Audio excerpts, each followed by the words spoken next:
Hi everybody, welcome back to the HVAC Controls Fundamental series. You are in for a real treat today.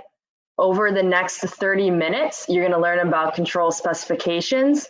We're going to review the top 10 spec mistakes we see and much more.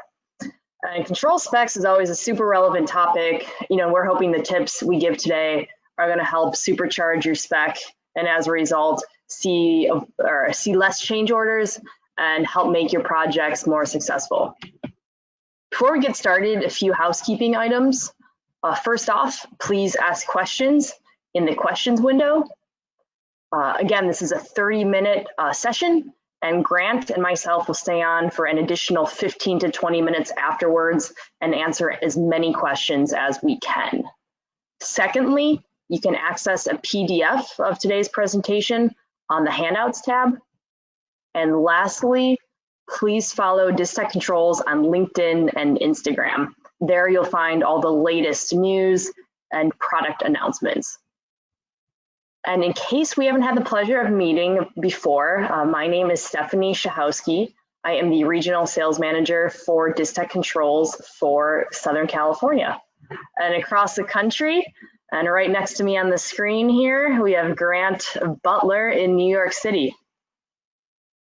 Thanks, Stephanie. Yeah, good to meet everybody. For everyone that's new to join and everyone that's been following us through these sessions, we're excited to walk you through control specifications and make sure that you're really getting everything that owners want onto the plans and specs that you're working on. So it's a good topic. So we're going to go ahead and look through the top 10 mistakes that Stephanie and I typically see.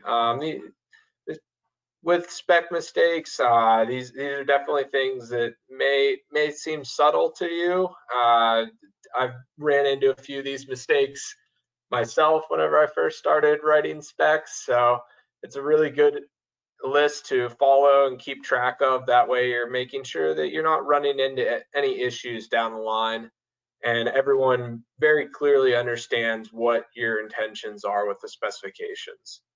We're going to walk through some of the gray areas that can arise from unclear specs, talk through specifying integrations, which are becoming more and more common as BAS systems become the catch-all system for within a building. We'll finalize talking through some basics on the controller types for a BACnet, and then talk about specification building kits. So here you can see all the different spec sections that controls can live in. As a BAS contractor looking at specs and as an engineer writing specs, this is the CSI master format sections that are available. And as you can see, there are quite a few of them. There's both the 230900 sections, and then also if you're looking to take it one step further, there is a kind of newer specific division within the master format that is division 25. And so what division 25 is there for is it's really an integration spec, and so it takes it one step further beyond just having BAS controls. This is where you're going to start to specify other low voltage control systems. So you're going to talk about lighting control systems, security, and how you ultimately interconnect all those into one system within that building, one nice operable system. So division 230900, I would say they have a few other, the 913 and 923. Sometimes people just house that all into the section 230900 for simplicity, and then you have your sequences broken out in the 230993. So keep an eye out for these. This is where you're going to find all your information.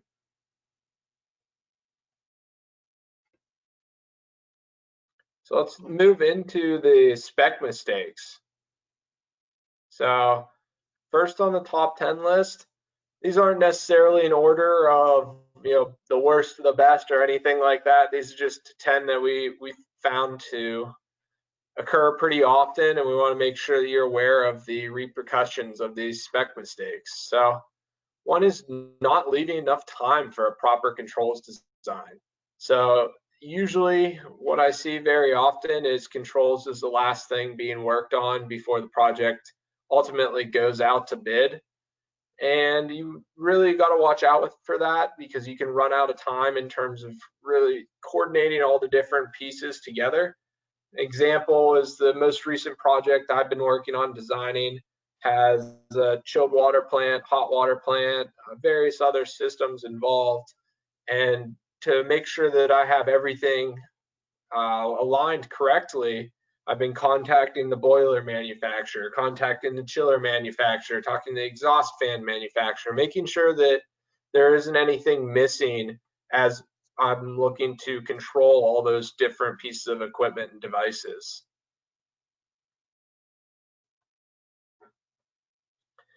Number 2 on that list, this one is very, very important.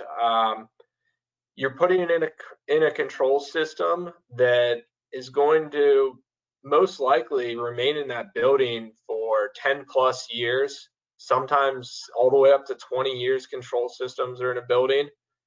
And so you really don't want to be installing old technology on day one. And you really want to make sure that the technology that you put in enables firmware updates and other updates so that it remains relevant past the first day of installation.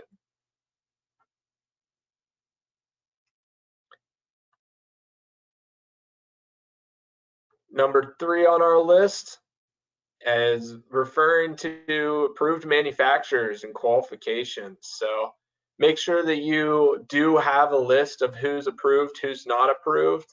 That way you're not opening up the spec to contractors that are not going to fulfill all the requirements that you want within that job and that the owner wants. So it is good to have an actual list of that and have some qualifications towards who can qualify to bid on jobs. A lot of times I see a few different vendors listed, and then maybe RFI has to be made for any other vendors that want to pursue that job. That way you can at least do a background check on them, make sure that they are up to the standards that you're looking to hold with that job.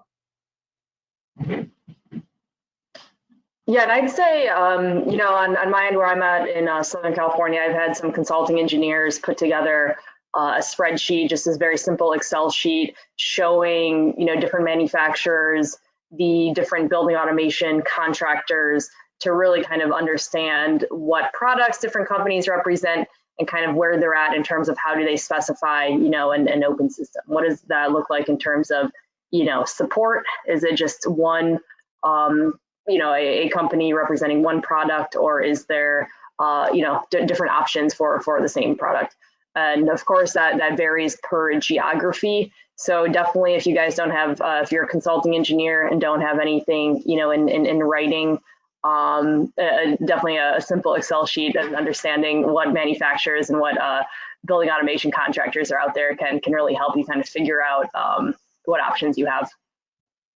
Yeah, and part of the qualifications is you do want to use manufacturers that have some open system and adhere to that. That way, if there are any issues down the line, the owner has the ability to make some changes, or if there's different integration pathways coming up, that open system is really going to make that a lot easier of a process.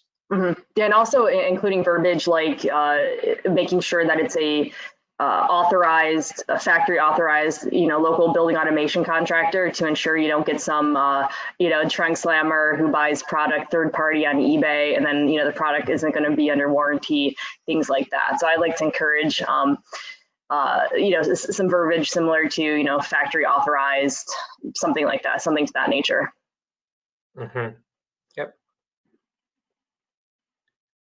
So another thing to think about is you want to be able to enforce the spec that you put out. You want to make sure that You put all this time into your design. You don't want to have someone come in and completely flip it on its head, put a different design towards the pricing, and ultimately change up that job on you. So you need to be able to enforce your spec. There are multiple ways of doing that. I've seen RFI structures that help with that. Putting in, occasionally owners want to do demos beforehand so that they can ensure that everything's working the way they intended. You do factory visits, ensure that you have the right people on the job. And also some other paths that you can go to enforce that spec are just having those approved, the manufacturers that you're used to working with, like we talked about above. So make sure that you can maintain that spec, and a good way to do that for the final move is budgeting up front, so that you know what the pricing is, and that way if it is out of line, you budgeted it during the design phase, you can make some changes during your design phase rather than having contractors choose changes on their own. So budgeting is definitely an important part of that process. Make sure that your job is set up to be project specific. So utilizing the same spec every time is going to run you into some issues, because every job is a little bit different, and you really want to align your design around the project that you're working on. Yeah, exactly. And as a consulting engineer, maybe you have a couple different versions. Maybe there's one where it's, small and simple, a couple packaged rooftops, really simple versus a larger, more complex job. So you might have different templates that you use and can adjust, on a per project basis. Yep. And along those lines, make sure it's just easy to understand, not too long. Sometimes the longest spec isn't the best spec. You may have everything possible that you could possibly think of covered within that spec, but keep in mind that the bid process is continuously getting shorter for everyone that's bidding on jobs, with the whole Internet of Things, emails being fired back and forth. It goes pretty quickly. A lot of times controls contractors can be left with sometimes even less than a week to bid on a job. And so if you have a really long spec, it's a little bit more complicated for them to get to the right answers, get to the right details that they need to know. So parsing that down to a good, concise, succinct spec helps during that process. So you can easily find the important pieces.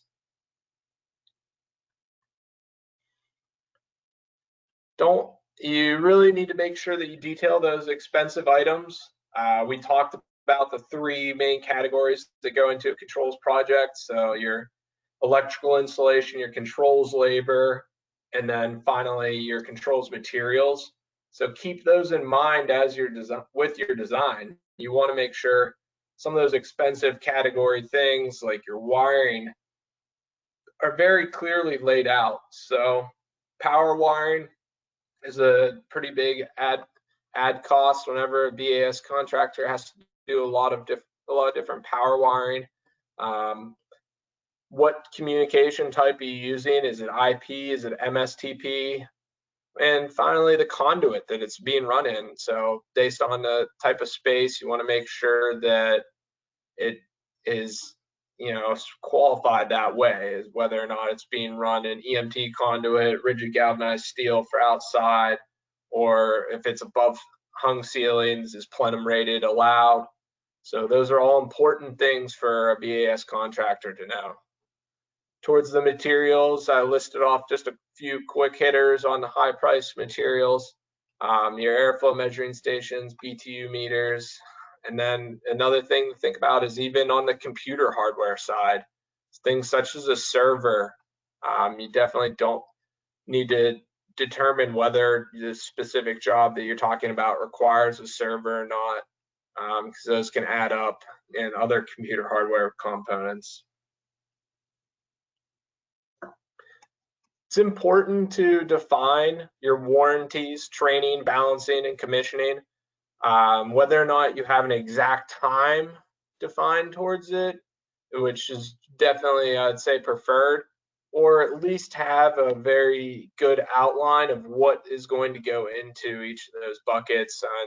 Give a few bullet points of what's required towards commissioning, is there a commissioning agent, etc. That does help with pricing up a project and ensuring that it executes the way that you want it to. You can put in a really good control system with all the right bells and whistles, but if the team that's actually operating it doesn't have the proper training, it can not really help them out all that much. And so make sure that you clearly define responsibilities. So whether it's a responsibilities matrix that helps people understand where trades overlap and who does what, it is very important to clearly define that. So the BAS controls trade does overlap with other trades on a job, and you need to know where does one trade stop and where does the other one pick up. So things like fire alarm systems, what is Division 26 responsible for? What does integration look like? Life safety. Make sure that those are clearly defined and outlined of who's doing each piece of that work so that there isn't any confusion. The fire alarm contractor knows that he's wiring the smoke detectors, he's wiring the fire smoke dampers. It's not up in the air of whether or not that's supposed to be done by controls. And finally, not budgeting, reviewing rebates available during design. I think this is really important to budget a job up front, know what is going into that design price-wise, so you can pivot if need be during the design phase, or possibly introduce deduct alternates or other ways to break up that scope rather than allowing the bidding process to make those changes without your full approval towards it. So they may, if the job is over budget, people may look to find different routes that are not fully adhering to your design. So it's better off that you define cheaper alternatives during the design phase if you can. Review some rebates. There are rebates available. It's good to get in front of ownership and make sure that they're aware of what is available, what isn't available for any specific project. Because there is money to be had from government programs and from the electrical grid, so to speak. So definitely make sure that you're not leaving any money on the table. So open systems are an important part of your design process. If you want to leave it open for owners to have choice towards who's working on their jobs, and if they run into any issues, they're able to have someone else work on that system or come in and take over. So it's very important to have an open system that helps out ownership down the line. They're not locked into a proprietary system. We talked about what kind of defines an open system in one of our earlier sessions, communication session, but just a quick reminder, having those open standard communication protocols, free programming tools available, and then ways for owners to get access to product and service multiple avenues rather than just one. So those are all good, helpful things to have to open that up for ownership.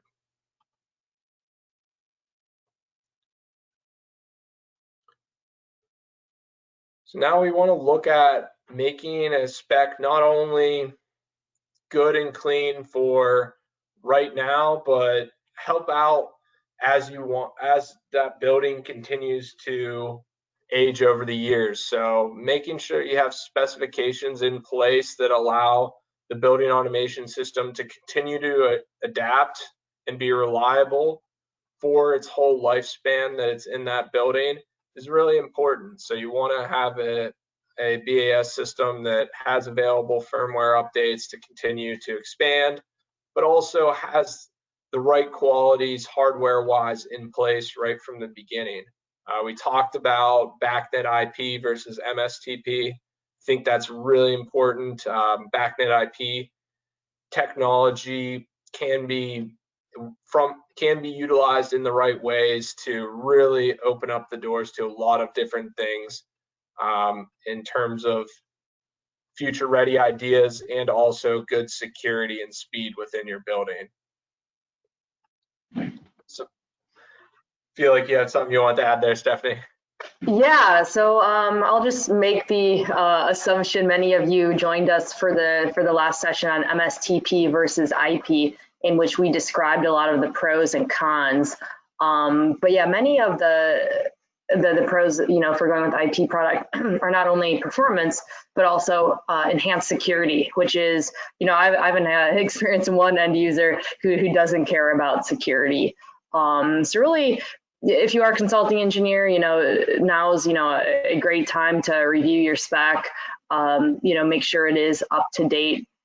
Another theme when I'm working with end users, whether it's a hospital, university, or anyone really, nobody wants technology installed in their building that's going to be obsolete, the day it's installed. So ensuring, that's really what future ready means to me. It's going to have those embedded security features, and it's going to be ready to adapt and last, the owner, the next, 15 to 30 years is not going to be obsolete. Yep. Yeah, and so Stephanie hit on the security piece. It's great. What some of the security things that I look for here are SSL, TLS, so transport layer security, making sure that you have encryption methods from passing data from one controller to the next, utilizing the newest web design technology. HTML5 is important, and that also opens up different pathways with APIs. HTML5 is supported around that. FIPS compliance is another good thing to look for, especially for government sites. That way you can enforce cryptographic modules for passing information from one controller to the next. It really even further fine-tunes the security of a system if you have that in place.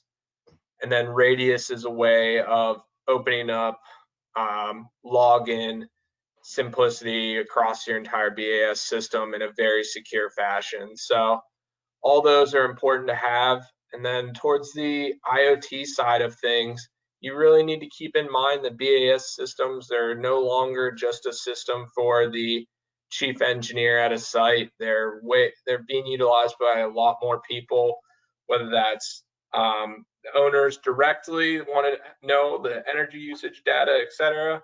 Energy managers, occupants even, all want to know what's going on with BAS systems. So whether you can change things from your phone, change set points in your room from your phone as an occupant, or have everything put into a cloud system for doing analytics.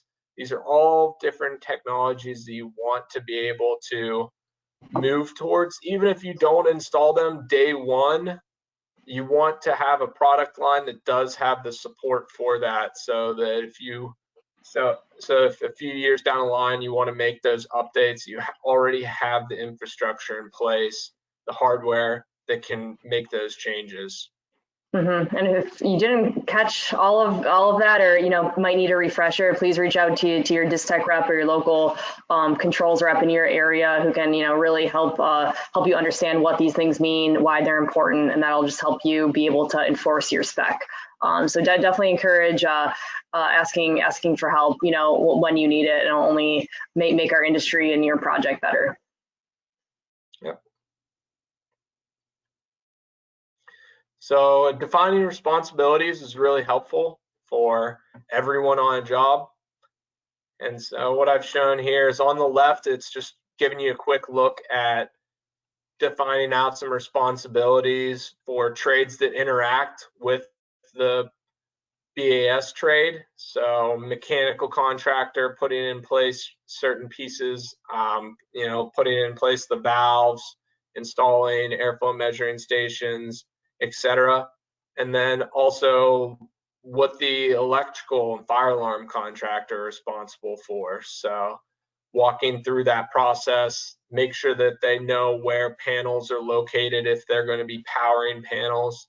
This is really helpful to ensure that there's no gray areas, no confusion on who's doing what.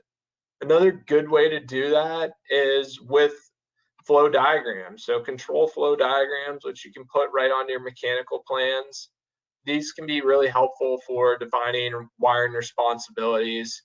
Like you see here, we're calling out that the smoke detectors and the supply and the return are to be wired to the fire alarm system by the fire alarm contractor. So the BAS contractor now knows and is comfortable with the fact that those are going to be wired by someone else. They're not going to carry that in their price and outprice the job or anything like that. So gray areas in the spec. These are different things that can end up getting a little confusing at times. The first one is the different wiring types available, different physical layers that can be used for communicating. In this case, I'll reference this to BACnet. Is you want to make sure that not only your spec talks about what they are, which a lot of times I see a specification, it'll say BACnet IP wiring is this, or fiber, this is the type of cable that you should use. But you want to take it one step further and really define when it should be used in very clear terminology. So something like fiber, maybe you say anywhere where it's more than 100 feet, it's or if we have multiple forms of communication, we're going to immediately just enforce fiber into this spec. Or if there's more than 5 floors, maybe you have preferences, things like that. So it makes it a very clear, easy to understand spec for the BAS contractor. Then looking at the factory provided versus field provided controls for pieces of equipment. If you are looking to have the equipment manufacturer provide controls in the factory, you do want to coordinate that up front, make sure that the equipment manufacturer knows all their responsibilities for what they're providing in the factory. But on the flip side also, the BAS contractor needs to know what gaps they may need to fill in the field. So do they need to wire a leak detector and a space sensor in the field to get that piece of equipment operational? Those are things that everyone needs to know. Expensive items we talked through, you want to make sure that you're covering all those and not leaving out those sections of the spec. So if you are going to have airflow measuring stations throughout the project, make sure that you define the type of airflow measuring station you want to see used. Don't have contradicting sections. That can always be an issue. That's a lot of times whenever I say that long specs can be tricky, is sometimes you'll see in a longer spec at the beginning of it, it says one thing and then later on it says something else. So whenever you shorten up your specification, sometimes that helps get rid of those contradicting sections. You do want to have sequences and points lists for all the pieces of equipment and everything that the BAS contractor is going to be controlling. Points lists are a great way to ensure that you're getting everything that you want for each piece of equipment. And then talk about your interlocks, your power wiring, different integrations. These are all things you want to define very clearly within your spec. So in terms of wiring, we're just showing here the differences if you were to specify plenum rated wiring versus everything to be run in conduit within a space. Those are very obvious cost differences, so you want to make sure that that's easy to understand. Is plenum wiring allowed above drop ceilings? Is it not allowed above drop ceilings? Make sure that that's clear and easy to understand where it should be and where it shouldn't be. Another thing to think about, I'm showing here, where if you're looking to measure airflow, there's multiple ways of going about doing that. You could do it with a simple little velocity measurement tool that is, dependent upon the size of the duct, may be all right, but once you're looking at bigger size ducts, or you really want to get the higher level of accuracy, you need to think about specifying around a good airflow measuring station, because we all know the airflow around at the edges of the duct is going to be slower versus in the center. So you want to be able to average across that ductwork to get more precise measurements for those systems. So there's definitely a difference between what you're getting with those products. So you want to clearly define it and what you need for each application. So this is an example of a project that I was working on recently that was walking through. This existing site, but this table layout is pretty relevant even for new sites, of things that you should be thinking about whenever you're looking at integration projects. So you need to define more than just saying this system shall be integrated. There's a lot more that goes into it. What I did here was I was going through and I was trying to determine how many points are in each panel, what type of controller is there, how am I planning on integrating to it, am I bringing Ethernet to it, is it MSTP, or am I putting a controller and just picking up hardwired points? So being able to clearly define that definitely is really important for integration projects, so that it's clear how all this stuff is going to fit together, mesh together in a nice, seamless BAS system. So taking that integration piece one step further, we're gonna, on the left-hand side, I'm looking at lighting controls. And so in the top left corner, they're showing that maybe all that I need to do is, there's already a networked lighting system, and all I need to do is connect one BACnet IP point into the rest of the BAS system. And that way it's pretty simple to connect it back. There's some programming that comes with that, but wiring wise, I know it's just one connection. But maybe if it's older lighting panels, or the system wasn't designed in that way, I may need to go to each individual lighting panel and pick up hardwired points. So what the diagram in the bottom left corner is showing is I'm going and hardwiring override for that lighting control panel. So there could be 30 plus lighting panels in that building. Maybe that's a big difference in the wiring that I'm looking at there. And finally, once you do get the information integrated in, how do you want that information to look? This is another big thing that you need to specify around. This picture here is showing some different color overlay graphics to show you, what you're seeing in each room. So maybe you want to have color overlays for which rooms are lit up versus which aren't on a graphic. Maybe you just want everything into a table. However you want that to be laid out should be indicated within the specification for a clear integration project.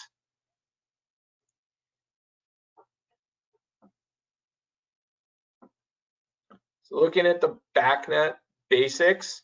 So here we're looking at different controllers, and mainly what this slide I want to cover for you is that there are different services available depending upon the BACnet rating that controller has. So it comes down to whether or not it has trending, it has good different network capabilities, scheduling, events, all those things. Each controller type that we have listed here has more or less functionality towards that. So the BACnet building level controller has the most functionality out of these three. It's the highest adhering to the BACnet standard. So all the functionality that you would look for out of a BACnet product is within a BACnet building controller. But not every controller within a product line for every manufacturer is a building controller. And there are the advanced application controllers, which they are fully programmable, but they have less scheduling and graphics. They're not going to hold graphics within that controller, other functionality.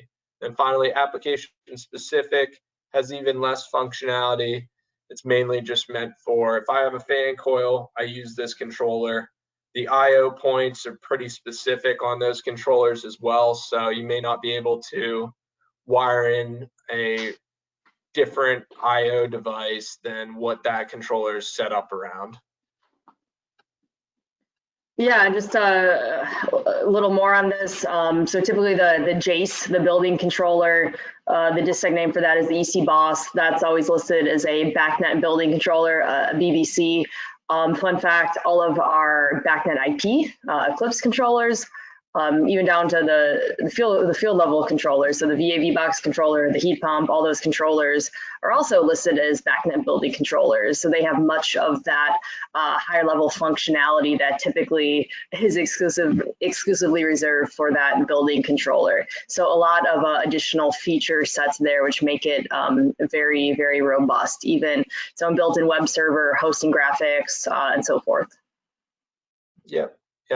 So you could easily take a look at the BTL website to see how everyone's controllers are profiled.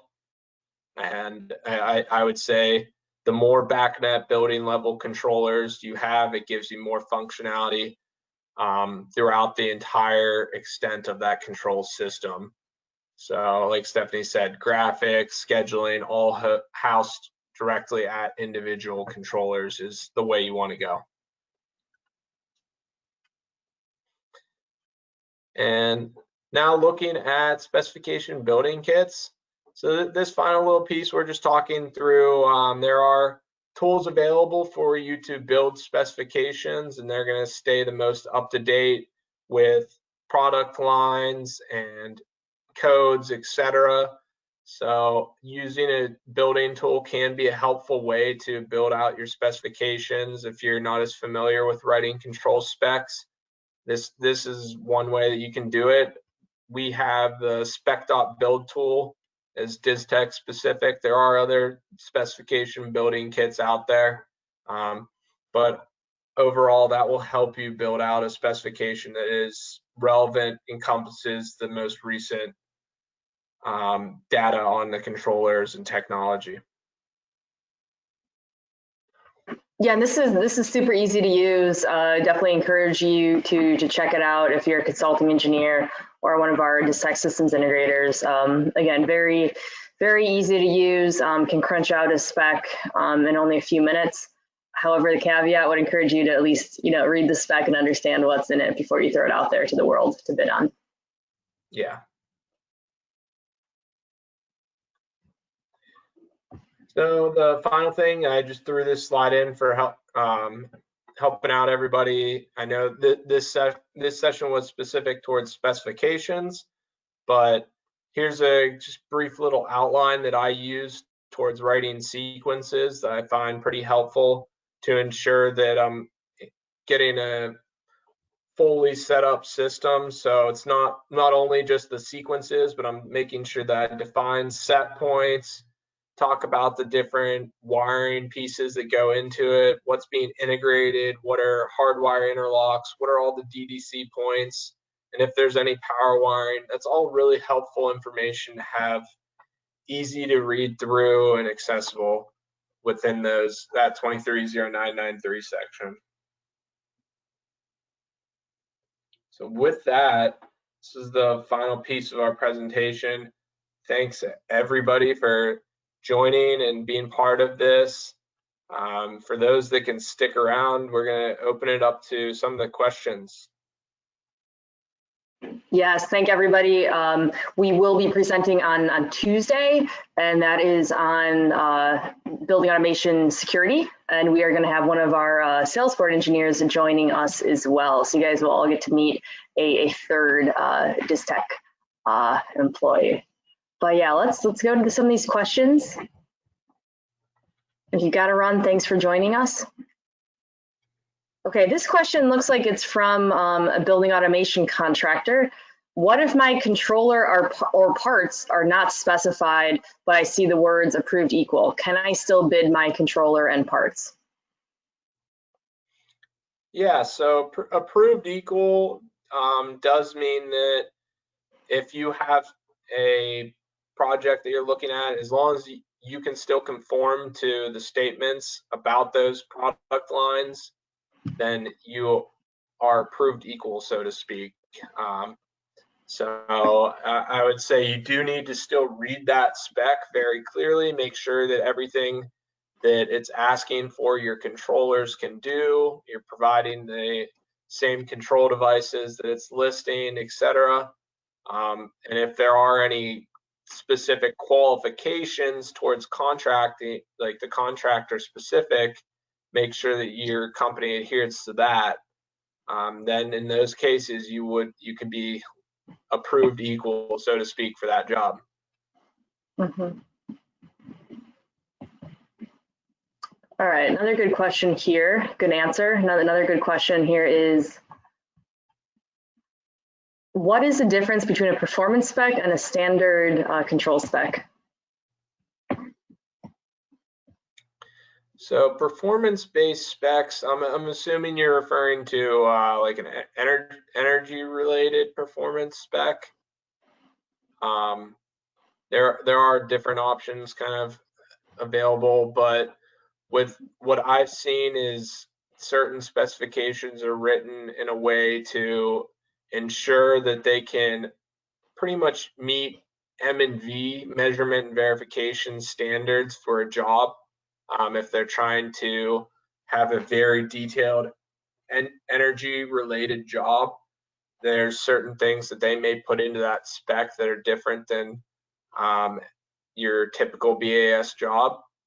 I'm guessing that's the type of spec that we're referring to here, but I'm not fully positive on the background on that question.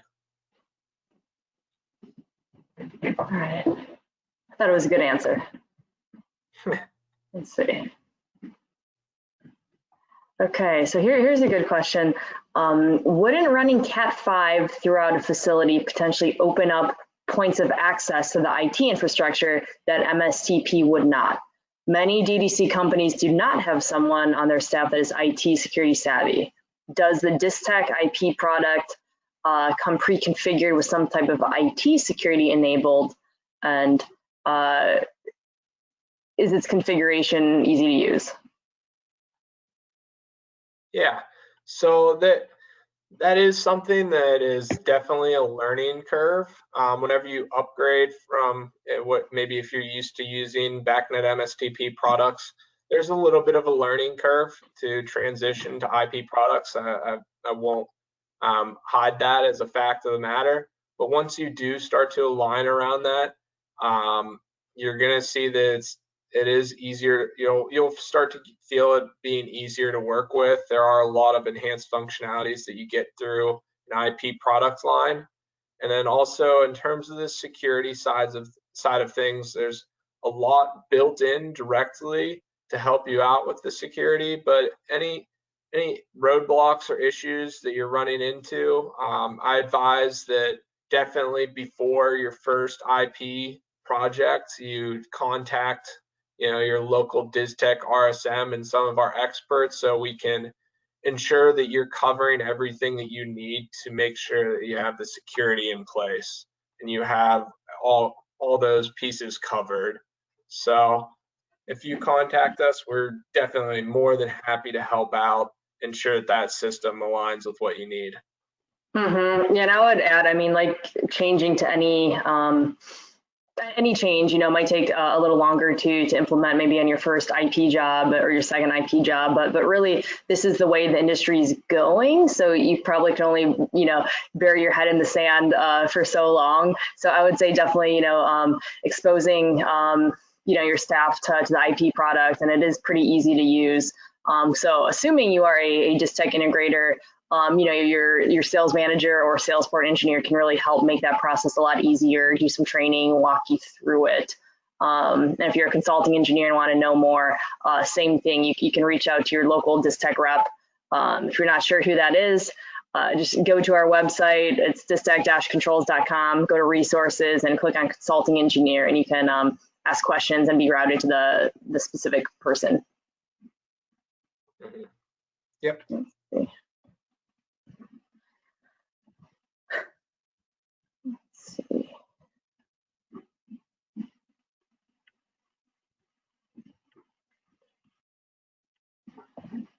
We've got some very specific questions, but I think we answered the main ones here.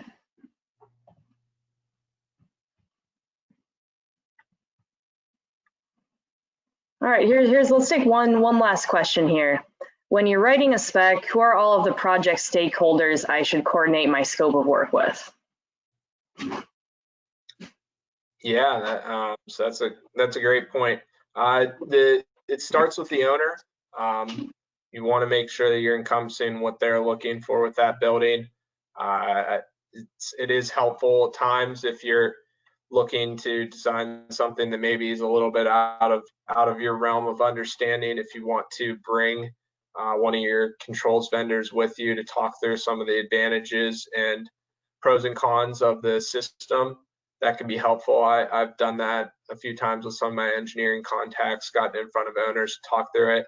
So that's your first stakeholder, making sure that they understand what they're getting and they are getting what they want. And then from there, you need to align with all the different pieces that the control system is interacting with. So if you have chillers on that job, you're going to want to understand how's the chiller plant going to work with the BAS system. How's that chiller going to work with the system? Is there any integration things that need to be taken into account? Boilers, and you start to work your way through pieces of equipment and through systems that are being brought into that BAS system. And then finally, if it is an energy project, another stakeholder is having someone that's reviewing towards the energy side of things, making sure if you're trying to get credits or certain statuses, lead statuses, any of that, do you need to tie in energy meters and other things that you may not have originally thought of? So having that energy person involved is a good stakeholder as well.